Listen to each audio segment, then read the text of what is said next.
Hello guys, welcome back to my YouTube channel. So our topic for today is the definition and terms. Okay, so this is the last chapter, the last part of the chapter 1 of doing the research paper. Okay, so allow me to give you some guidelines about definition of terms. But before that, let me give you a brief definition about the definition of terms. So when we say definition of terms, it is basically we are just defining each of the important keywords that we are going to use for our research study. So allow me to tell each of the guidelines now. So first, choose keywords or terms that are important and unique in terms of meanings. Second, we're going to list all the keywords chosen in alphabetical order. Third, we're going to provide conceptual and operational definitions for each of the keywords. So the readers will be able to understand the difference between the conceptual and operational definitions. Each of the definitions must be clear to the readers and researchers. Keep in mind that each of the keywords must not have double meanings. As much as possible, we're going to cite sources because, first of all, we do not own everything in terms of ideas. And second, to give credit to those who gave the definition to the keywords that we have used for the research study.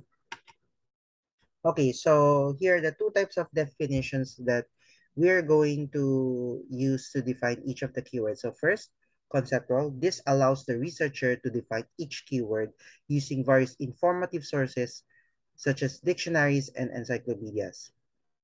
When we say operational, this allows the researcher to provide his or her own definition, which is usually based on the function or role of a certain keyword in the study. Okay, so when we say conceptual, this is more on theoretical, while operational, this is more based on the role in the research study, or it could be an instrument. So we can use the operational definition by basing it on its role in the statement of the problem, the review of related literature, the scope and the limitations, the research questionnaire, and the findings, as long as it is based on the role of the keyword in the research study. So here is the example. Okay, so the example of my title is Attitudes, Knowledge, and Skills of Grade 12 Students in Research Writing. So what did I do here is I arrange it in alphabetical order.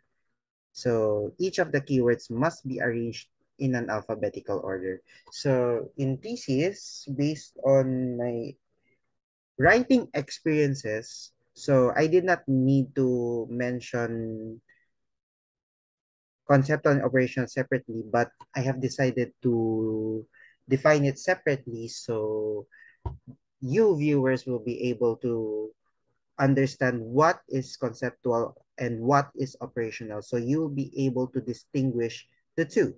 Okay, so when we say conceptual, these are beliefs, feelings, and behaviors of the students. So these are based on the encyclopedia or dictionary. When we say operational, these are based on the satisfaction and interest levels of the students in writing research papers. So these are based on the statement of the problem and the questionnaire. While here, these are also correlated with skills and knowledge. So this is the other function of the attitudes and the role based on the title. So when you say grade 12 students, the conceptual is these are students who are in grade 12. When we say operational, these are the respondents of the study. So when we say operational, what are their roles in the research? So the roles of the grade 12 students here are being the respondents of the study, while in attitude, the role is to be correlated with skills and knowledge. And these are being measured based on the satisfaction and interest levels of the students in writing research papers.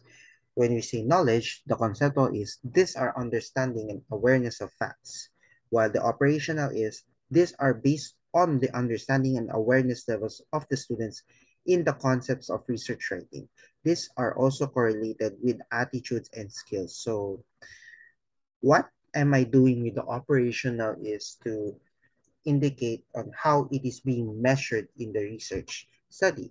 So why am I saying that the definition and terms are very important in the research study? Because this enables the readers to know what are the roles, what do they mean when we say skills. In terms of conceptual meaning, these are the abilities and talents needed to perform a task, while when we say operational, this focus on how able are the students to write the research paper in terms of grammar, evaluation, and analysis of sources, the relevance of the research topic, and organization. These are also correlated with attitudes and knowledge. So basically, when we say conceptual, we are focusing on the theoretical meanings set in the dictionary and or encyclopedia, while in operational, we stated in our own words based on the functions and roles in the research study, and this also indicate the extent of being measured.